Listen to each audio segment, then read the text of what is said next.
Okay, hello everyone, and welcome to Understanding Git, or also known as Be the TXT you seek, for reasons that will hopefully become clear in a few minutes. This talk is really intended for intermediate level users. I'm assuming everyone here has used or experimented or is in the process of adopting Git. Out of curiosity, how many people are actually using Git in their organization right now? So almost everyone. Isn't it like one of the most amazing sea changes, the complete adoption of a technology in a very, very short period of time? So it's quite remarkable. It often takes much, much longer. So I'm going to assume everyone here has used Git, is familiar with the basic commands, the basic branching workflows and so on. But like most of us, doesn't quite know what's going on underneath the hood, occasionally hits problems where they can't quite rewind, can't really get back to the state that they were in, and they realize they're going to have to go a bit deeper, try and untangle the problem or the mess they've got into. So when that happens, generally someone will say, it's just an acyclic graph. Don't worry about it. It's just, or it's a content addressable file system. The problem is that's not a hell of a lot of use when you're learning a system. It's also not a hell of a lot of use when you actually come to fix problems and dive a bit deeper as well. So Emma Jane Hodgkin Westby spoke at Git Merge last year. Very nice, good conference. If you get a chance to go. And she teaches Git to beginner users. And the thing she finds is it's the worst possible way to learn is say it's an acyclic graph or try and talk at the low level. It just confuses them. People don't want to understand the internals of Git. They want to get their job done, particularly if they're not necessarily a technical person or you're not a complete nerd. However, eventually you will hit a problem. So she teaches a task-oriented based learning. Here's how you get a commit into the tree. Here's how you get it to somebody else. Here's how you branch. Here's why you would branch, etc., etc. The high level actually get your day-to-day work done. But eventually you're going to hit a problem with that. This isn't going to get you out of the mess that we all find ourselves into eventually with Git. And this is a good one. This is actually a recommended workflow. I don't use it myself. It can get very complex, and particularly you can find yourself tangled up pretty quickly. I'll talk about some of the common, almost rite of passage screw-ups that we make along the way to actually becoming expert Git users.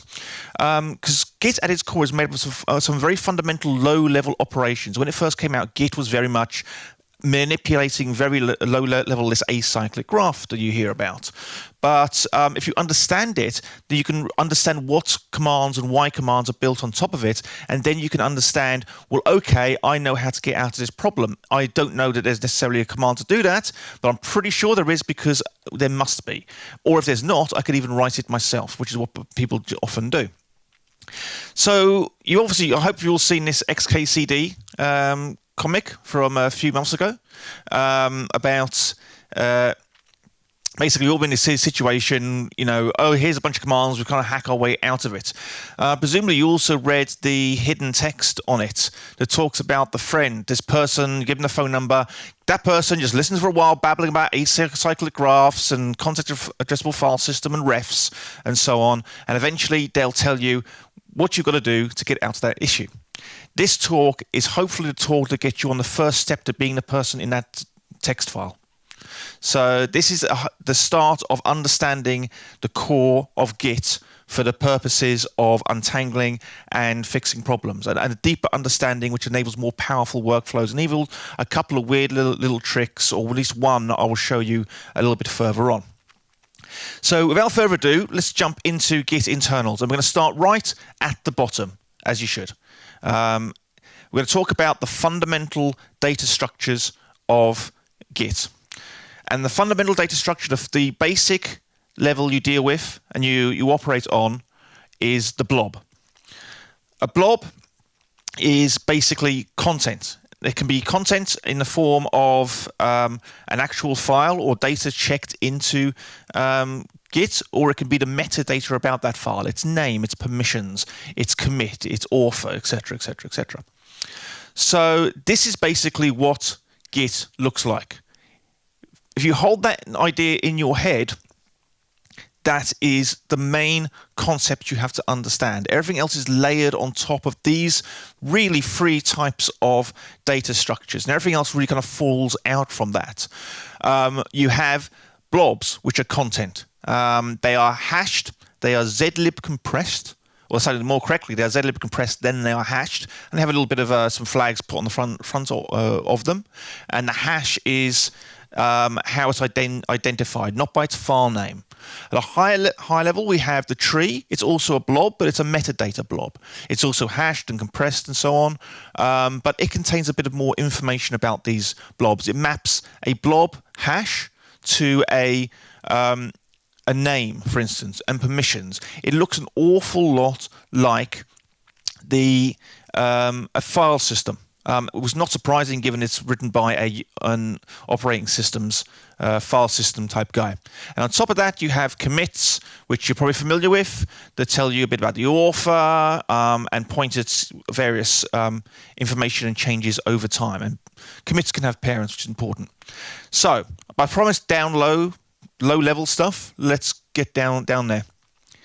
So we're going to start with an absolutely bare Git tree, Git repository. So we do git init, nothing in there. And we're going to have a look inside it. So obviously, hopefully you know there's a .git directory in the base of your repository that contains all of the raw data.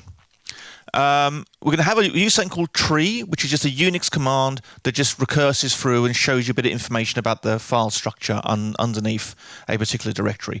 We're going to just stick to the objects directory for now. That's what we're primarily interested in. It creates a bunch of other stuff that's really just boilerplate. Don't worry about that too much. We're interested in what we're creating.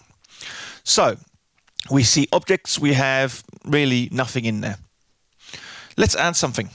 I'm going to use the Unix touch command. Touch will update the last modified time of a file, or if the file does not exist, it will create an empty one. So this is, we're just creating an empty file called some file, and we're going to add this file to Git. Obviously, Git does not track anything. We haven't explicitly told it to. So git add just says, I want you to track this over time. Not necessarily with a commit, just be aware of this. And I may be making further updates to this. Let's see what's in this tree now. So we do tree again. We now see we have a single file inside Git, and it's the hash. It doesn't use the file name. It just has the hash. The hash is actually split in two. The first two digits of the hash, E6 up here, is the first two digits. We use the first two digits and then we use the rest as the actual file name. I find that really annoying. I see no reason why you couldn't have everyone in that directory start with E6 anyway. But the reason for this is it spreads the load out over the tree at the file system level. It doesn't overload a single directory inode. It spreads the load over multiple directories. Let's say it's written by a file system person. They've optimized this to get data in and out of files pretty quickly. So we have our zlist compressed SHA-1 object. By the way, so we created an empty file, and we zlibbed it and SHA-1 hashed it. Anywhere in the known universe, an empty file will always produce that hash. And that's what we mean by a content addressable file system. If the content is the same, the hash is the same. If I add 50, 1,000, 1,000,000 empty files in there, there will only ever be one of these objects, because why duplicate the data? You can't duplicate the data because the hash will always be the same. But just an object in there is not an awful lot of use. We want to add some additional data. We want to add the file name. We want to add a commit, perhaps. We want to basically take a snapshot of the state of this file. So we're going to do git commit. Obviously, I assume you're all familiar with this. It just creates a commit that tracks the current state of the staging tree, which is what we added. And let's have a look at our directory system again. Then we now have three objects, one of which is the blob, the empty file, the raw hash. We also have a tree object that does nothing but point at the blob and give it a name, and we have a commit that points at the tree. So once again, this is it. This is really the entirety of Git. We have blobs, trees, and objects. Of course, just having a single commit is not an awful lot of use, so commits can have parents. So we can have a commit. Each commit has a potential parent. It can actually have multiple parents, which is important when we're talking about branching and merging later on. But again, we have commits points at trees, and a commit potentially points at its previous commit that gives you a changing history over time. That, as I say, is pretty much the entirety of Git at its lowest level. And everything else is built on top of that. And really, when you think about it, what comes next is largely obvious. But as you get higher up the stack, more complexity comes in. Just to reiterate this content addressable file system again, we're going to modify this file. We've taken an empty file. It's got the same hash regardless. We're now going to add some content to it and add it. Now we have an entirely new object. A file, even changing by a single bit, is a completely different object in the eyes of Git. This is what we mean by content addressable file system. We do not do deltas, or at least not initially. We'll come back to that a little bit. Git doesn't really deal in that idea. Subversion was built from the ground up with the idea of deltas, and that made it very, very difficult to manipulate history because you had to unwind and rewind. And I used to actually write code that would try and, for instance, remove a rogue file out of the history of a subversion tree. And it's an absolute nightmare because that file, what that file is, depends entirely on what the past was because it's all built out of deltas. Git does not do this. Git just treats everything as every variation on a file as a completely different state of the world. It does later on use some of the same tricks the Subversion used to compress data down, but it is not in its model. That's important. As I say, the concept idea, commit to tree to blob, is absolutely core to Git. And if you want to understand that, it's important. So having said that, we know the absolute base concept now. We're going to jump up one level in terms of abstraction. We're going to talk about refs, branches, and tags. You've probably all heard branches and tags and used them on a regular basis. You've probably heard of refs, but haven't dealt with them directly. Refs and branches and tags are all really the same thing. So what is a ref? A ref is just a pointer to an object. That's it. In particular, it's a pointer at a hash, but it gives it a repeatable name, a known name. So ref are then used in other places. So a branch is just a ref, but it points at an object that has diverged from the main tree. Although that said, the main tree itself is also a branch itself. So all it does is point at an object, but a single object can have multiple children, at which point we have this divergence in the history, and this is core to the branching strategy in Git. So what's a tag? Again, same deal. It's a point in time. A tag is very much or almost identical to a branch, except that it doesn't change in time. Now, Git doesn't set any particular rules around this. You can go back and manipulate that tag and delete it afterwards. You generally consider bad practice, though. There are special tags that are assigned, which are in fact just commits in disguise. But again, the tag itself just points at a single point in time, and normally this will mark a significant point in time, usually releases or a known point. The release is the most common. If you do a release, most tools will automatically create a tag for you that marks the point that release comes from. You can then use that tag later to create a separate branch off, say, from the previous release to do a hotfix or something like that. So let's have a quick look under the hood again. So I'm just going to create a tag called a tag. It's got a message against it that says it's a tag. We're also going to create a branch called a branch, and let's go have a look under the tree again using a little tool of git refs. So Git, underneath that Git directory, there's, as well as objects directory, there's also a refs directory. There's heads, which really refer to branches. So we have a new file called a branch, and we have a new file underneath tags called a tag, and that's it. And if we cat it, we actually look at the internals. Cat just cats out, just blasts out whatever is in that file. We can literally see why Git's branching strategy is so fast. It's literally just writing a handful of bytes to a file. That's all it is. That's why branching is very, very fast in Git, because it really is almost a no-op. You just mark a point, and from there you can branch off in a different direction. So what is a reset? You've probably all heard of resets. You've probably done it a few times. You've probably messed it up. I know I have. Git reset is really nothing more than moving the a ref and updating the tree to what that ref contains. Now, there's actually reset is very, very heavily overloaded in Git. It can be done used to do a lot of things. It can be somewhat confusing, but at its core, it really is about moving a reference to a different point.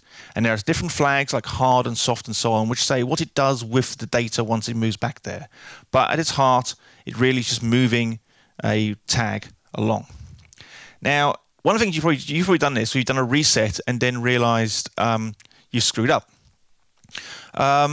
Luckily, Git keeps a history of all the moves to a tag that you can do. Now, as you probably worked out there, if the tag is just a text file, we can go in and manipulate it directly, sure, but that bypasses Git. You would normally use reset or something similar to modify the tags, particularly when you make a commit, the branch tag moves, Git will make an entry in something called the reflog. Reflog is basically a history of the changes you made to refs, as the name sort of suggests. You can see here what we've done. We've got initial commit, and then we've done a checkout, commit, a checkout, a cherry pick, a merge. But more importantly, the top two, we made a commit, and then we did a reset, moving to commit -1. By the way, that little arrow says just back one. So you can actually, there's a little sort of mini language in Git that describes you can actually, jump backwards a certain number of commits or forwards and so on, or a certain number of objects more accurately. But ultimately, this is it. This is great. Git keeps a history of all the changes you make, and you can use that to get out of trouble, and we'll use that a bit later. So Git does keep track of things.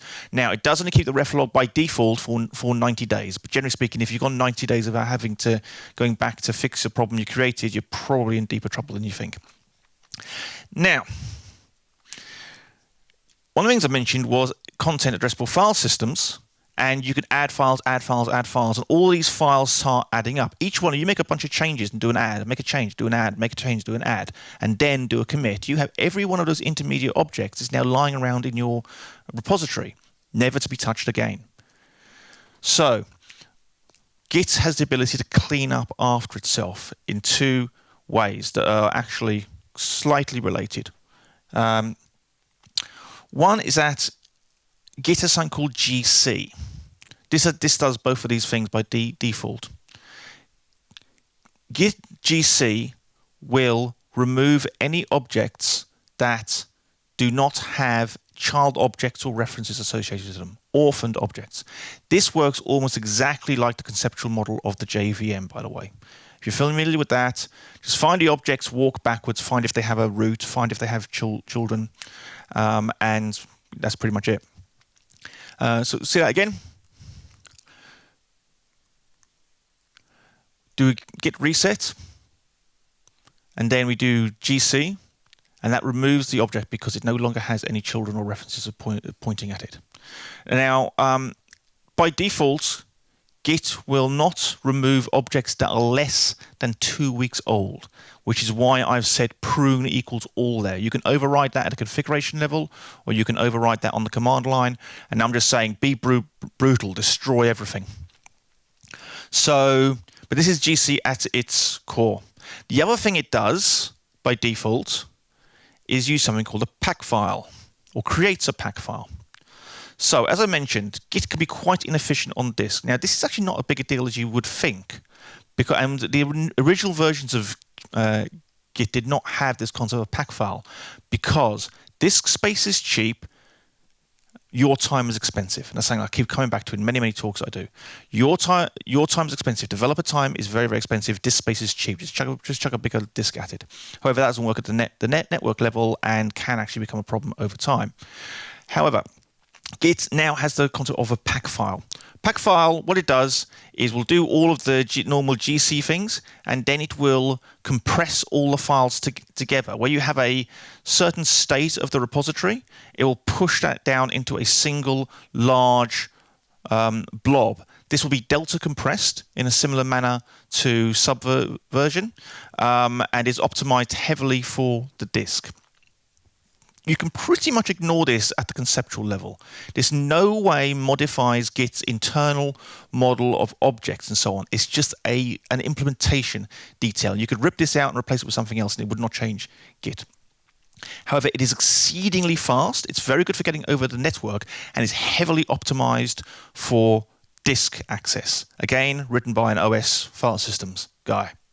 If you're interested in this, there's some chapters in the Git book, and there is inside the Git source tree, under documentation, there's an explanation of how it works from Linus Torvalds. It is exceedingly esoteric into the dark arts level. That is really the only documentation I have other than the code is basically Linus Torvalds doing a mind dump on this thing. It is exceedingly optimized for low-level file system speed. But if you actually do this, we do a git GC, and you go look at this afterwards, you can see we no longer have any objects. All our objects have been taken away. They've been replaced by a pack file, or two of them to be correct. One is the pack file itself, which is the raw data, and the other one is the index that specifies where inside the pack file you can start fetching a given object. If you've ever done any low-level database stuff, like with Berkeley DB or anything, this will look very familiar indeed. This is how databases work at a low level for optimization. The indexing algorithms in particular are very, very important. Don't worry too much about pack files unless you're interested in the nitty-gritty actual implementation of Git, but it's kind of handy to know if you are poking around underneath. Once you do a GGC, it will compress everything down. So that's that conceptual level. Talked a little bit about the objects, the refs to them, and what happens when they are unreferenced and are orphaned. However, and we'll talk about speed of branching off. However, branches by themselves are pretty much useless because you're all going to have multiple streams of development. At some point you want them to join unless you're going to suddenly explode into hundreds of different releases. So eventually you want to merge our branches together in some way. How your branching and merging strategy is something that I'm not going to go into because it's a talk in and of itself and cannot be decoupled from your wider product development almost at the human level. So I won't go into it here. This is a low-level tech talk. I'm going to talk a little bit about how to get back, how to merge these together. This is a much higher level now. We have to bring in something else. We need to bring tools to understand changes over time and how to deal with merge conflicts and so on. But the simplest form, a Git merge is a point where you rejoin divergence in the trees. This is the acyclic graph stuff coming in. So what it does, it will perform a merge. It uses various strategies. I'll give you an overview of them in a little while. But then it will create a commit that marks the point where that merge happened and any changes that were necessary to stop divergence or to deal with the divergence and the changes made in two concurrent streams. Generally speaking, what will happen is you have your master branch or whatever branch you're branching from. You branch off, you do work, someone else's work, or possibly other work is merged onto that master branch. Then you go to merge. You have a divergence in its history that must be resolved. And I'll talk about how it resolves those. There is... So if we're going to get ahead of myself, what happens inside this merge commit, by the way, I talked about multiple parents. This is the output of literally the raw output. As you can see, I'm using cat file to point at an object. This points at two parents, not one. As you can see, we're using hashes internally, and it has some metadata about who it is and so on. but it's basically got two parents. So this is this rejoining. An object can have two children, but a merge commit will have multiple parents. There is one exception to this, and Git does this by default, and you should be aware of it and make a decision about whether this is acceptable to you or not. And it's called a fast forward merge. Simply put, you branch from another branch, you make changes, but that original branch hasn't been touched. So if you're working on your own personal repository, this probably happens quite a lot. If you're working in a very busy repository, not so much. But what happens is Git makes a decision. Well, it says, well, there's no point in doing a merge commit because nothing actually needs to be merged. All we're going to do is pretend that it never happened in the first place. We're just going to treat the diverged point as the new master. So there's no merge commit in there. Is this acceptable to you? Again, this is a human question, not a technological question. Do you want to preserve history? Do you want to know that that branch occurred?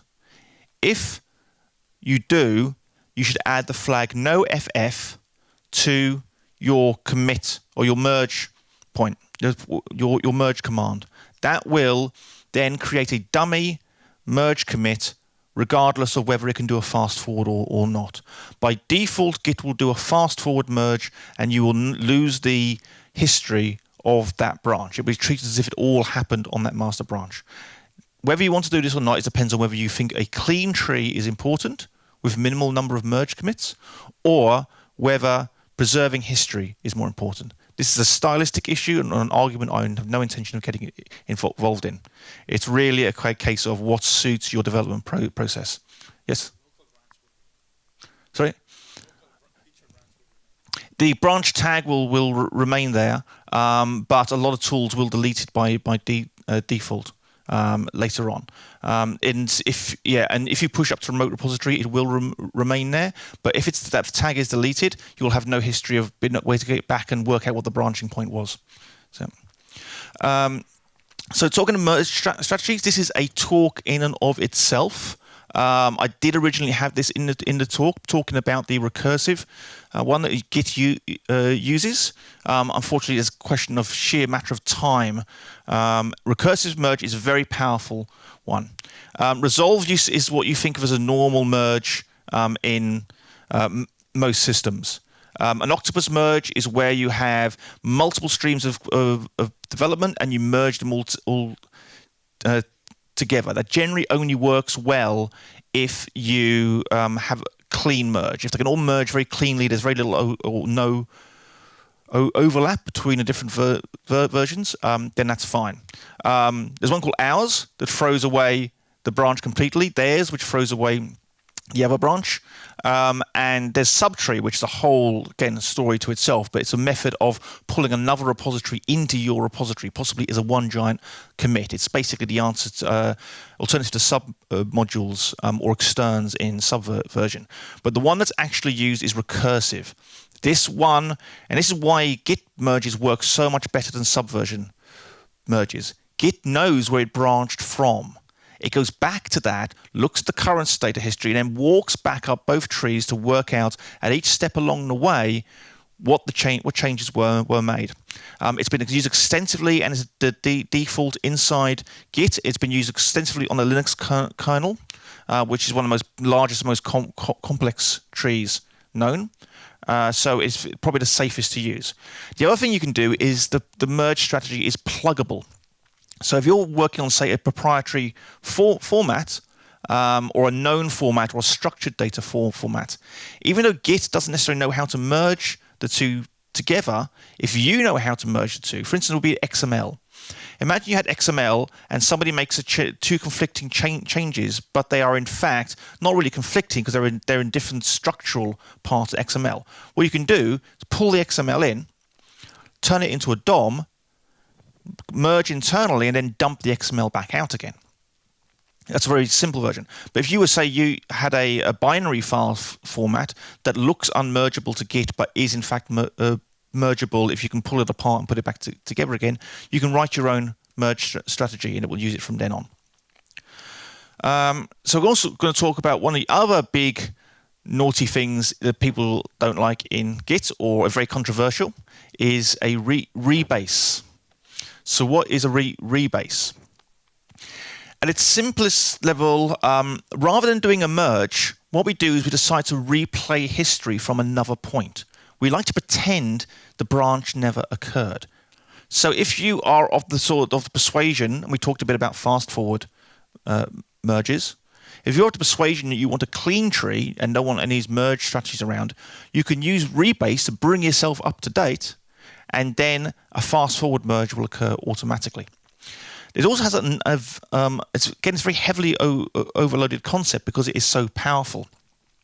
So one of the things you can do, for instance, is as the rebase occurs, you have a chance to interject, make changes along the way. So again, a little bit out the scope for the time we have here, but there are things you can do here. You can say, well, I want to take 2 commits and make them into 1. Or I want to squash them all together into one big commit. Or I want to actually run a command in between each of these commits as I play it. And there's a good reason for that, and I'll show you a bit later. One of the coolest tricks I know that I didn't know, and a lot of people I found don't know. We'll come to that, just to stop you running out. So having given the basics of Git, the internals, how can we use this to get out of trouble? By the way, if you remember the original Prince of Persia, the PlayStation 2 version, this was an ad. I think it only played in Australia. It was quite cool. Prince of Persia was a good game. So now we have the internal model and a few of the tools we can use to work with that internal model. We can start asking the question, how can this help us out? So this one is a rite of passage for everyone who started working with Git. I think I know what's going on here. And you fuck up, you do git reset hard, and it destroys your tree. You have no idea what the hell you just did. You have no idea how to get out of it. What have I done? How do I get back? How many people have done this? Yeah, the rest of you are lying. Okay, we know now that we don't destroy this information. This other object or commit or whatever is still there and will hang around for 2 weeks. We know that. Git doesn't destroy information immediately. It gives you a grace period. We also know there's 90 days of history stored in something called the ref log. So we go to the ref log and we have a look. The first one is us screwing up. The one below it is where we were before we screwed up. And the thing is, reset will actually take a hash as a parameter. That's it. Git reset, the thing that screwed you up, is the thing that gets you out of it. You just need the ref log in between to tell you the magic hash number that you put in there. I didn't cover this, by the way, but you're probably aware Git allows you to just use the first few digits of the hash code. That will get you, they'll be enough for 99% of the cases, probably more than that. So that is how to get out of the Git reset hard. Everyone's been there. I remember doing it during an all-night hackathon. That was not a barrel of laughs. So the next one is another great one. So you've rebased. You decided you want to replay your changes on top of a new point in a tree. Great, you're gonna clean up. Maybe it's a long-running branch, something like that. Unfortunately, you do the rebase, your continuous integration picks it up, or you run your tests manually, and boom, it all blows up. Where did it go wrong? Something incompatible happened between these two branches that now mean that your tests no longer work. How do you get out of this? Well, there's 2 ways I would go about this. One is, it depends a lot on personal preference. It depends a lot on your testing infrastructure and so on. So the one you can do is with rewind and replay. We already talked about how we can use the ref log. The ref log will allow us to go back to the point before the rebase. We look in the ref log, find out where we were before the rebase command, do a reset, and we're back there. Here's a cool thing though. There's something called, we redo the rebase, but we can actually give a command that is executed after each step of the rebase. If you have, so this is cool, isn't it? Most people don't know this. I've seen like real experts not know this one. So at each point along the rebase, it will run a command. It can be tests.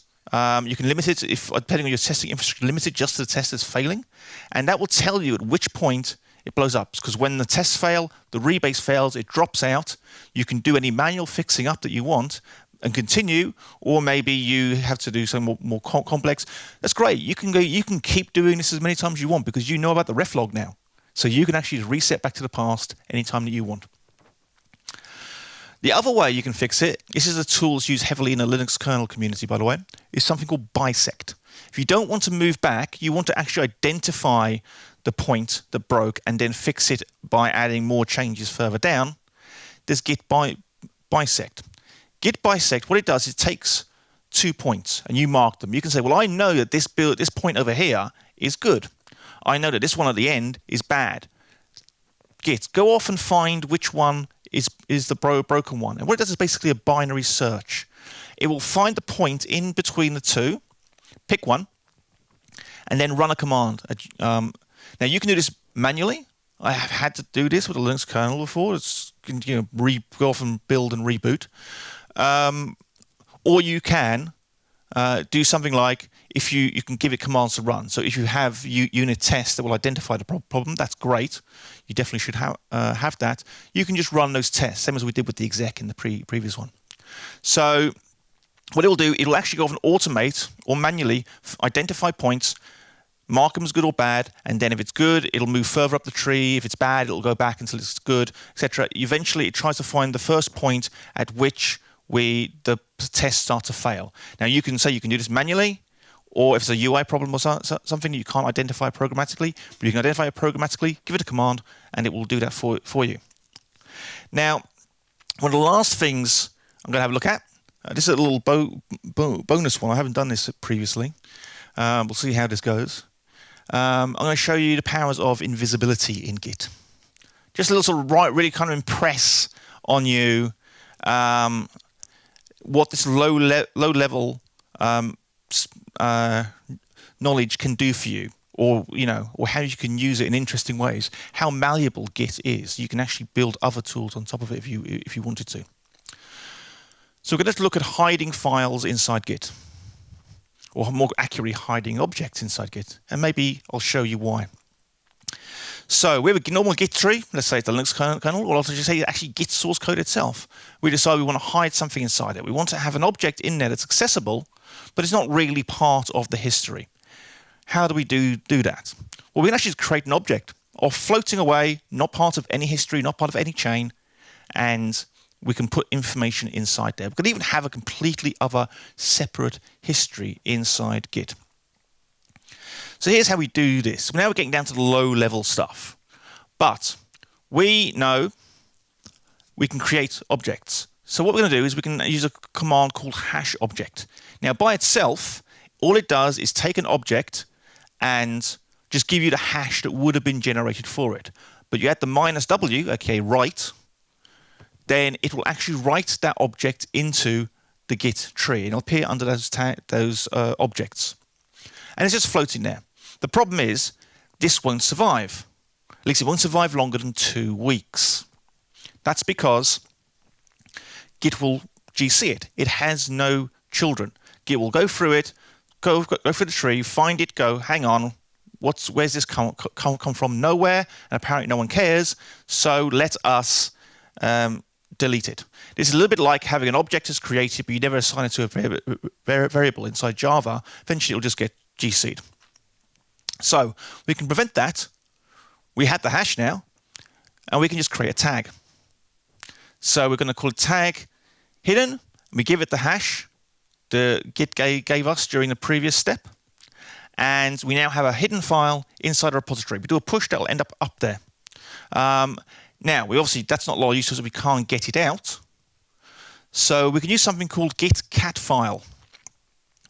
Git cat file will actually, you will take an object or possibly a reference to an object, and it will just basically splash it out. We use -p, which says, make best effort to format this in something readable to humans, which in most cases is a text file that just dumps out the text.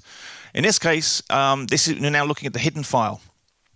This is a recipe for poitín. It's an Irish form of moonshine, a bit of a family secret.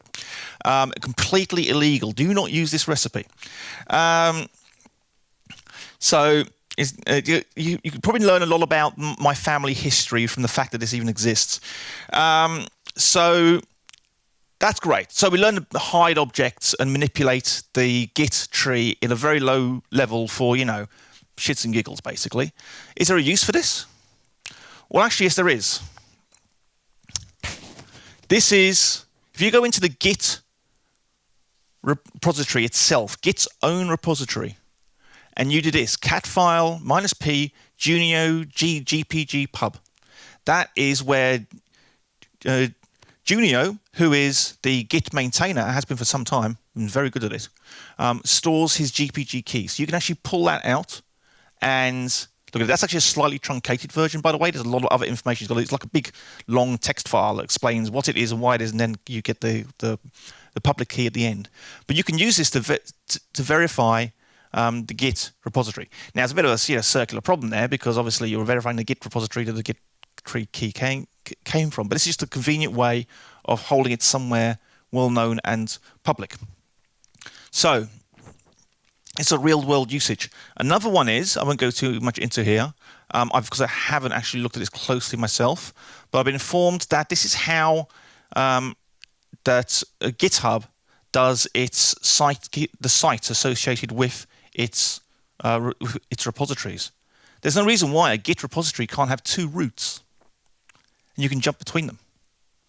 You have two streams of development completely separated, no relationship between them, starting at two different routes. You jump between them, you can store other metadata about the repository without being part of the main repository history. So you can actually check in all of your site files into a completely separate tree.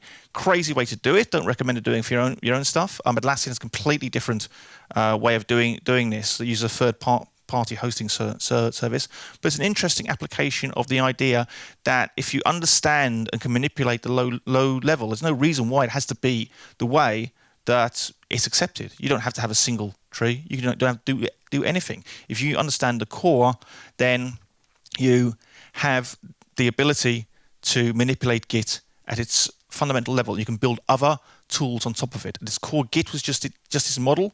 All the software development stuff was added on later at a higher level. So that's pretty much it for now.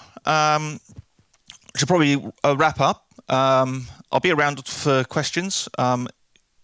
Hopefully now, but then I'll be around for the rest of the conference as well. But just to reiterate, this is Git at its core. Commits the point at trees, the point at objects, and give those objects context. Of course, trees can point to other trees as well, which gives you a recursive file system, very similar to the Linux or general Unix-like file system. Of course, this by itself is not hugely useful. So we have the ability to chain these commits together. That can give you a history over time that you can use. The fact that we can diverge, branch these and merge these and so on gives us a lot of power. We have tags that make it human readable. Tags and references, and or refs to be exact, and then we add layer branches and tags and other things you want on top of it. You can manipulate your own, you can create your own refs. And those refs can be used in lots of other interesting ways. I did another blog post, if you want to check it out, about something called Force with Lease that uses tags to keep track of history and stops you from basically stomping on someone else's work inside a repository if you do a git force. But that is beyond this. So hopefully now we know a little bit more about Git. We can go off. I recommend going back to work, go into your low-level repositories and start fucking with them. You can tell your boss that I sent you and it's fine. Don't worry, you know what you're doing now. So that's the core of Git. Hopefully it's of use to you. It's only the beginning. There are 1,000 other things on top of this because Git is so malleable, but hopefully it gives you the power to understand what is going on, why things are happening, and hopefully how to get out of the difficulties that you will inevitably get into. So thank you very much. I'm Steve Smith for Atlassian. Hope this helps.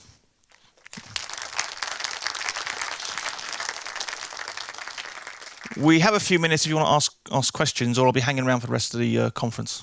Or you want to get to lunch. Lunch is about to start, so you might get a good fast. Hi, at the back.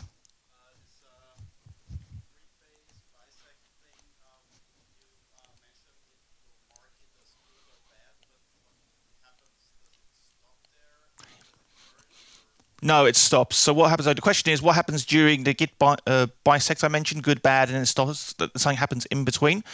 If you give it a command, it will run that command and expect a 0 for a success, for I think it's a 1 or a 2 for a fail that comes out of the command.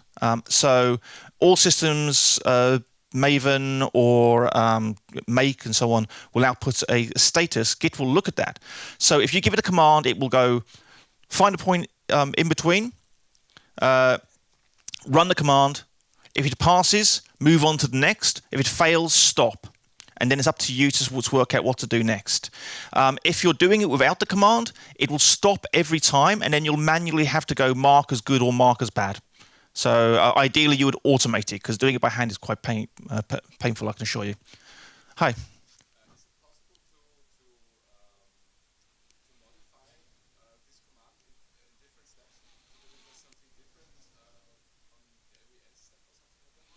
The question is it possible to have a different command run at different steps during the bisect? Not directly. I mean, if the command can be anything, so the command could possibly work out where it is in the tree and run a different command, you'd have to wrapper it in something.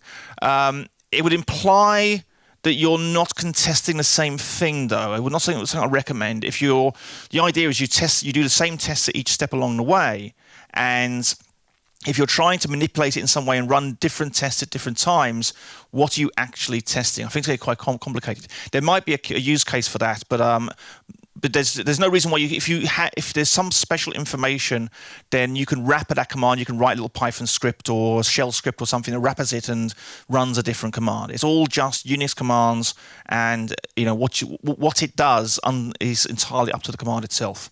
So that'd be my recommendation. Although it's probably a very unusual case to do that. Any other questions? Lunch!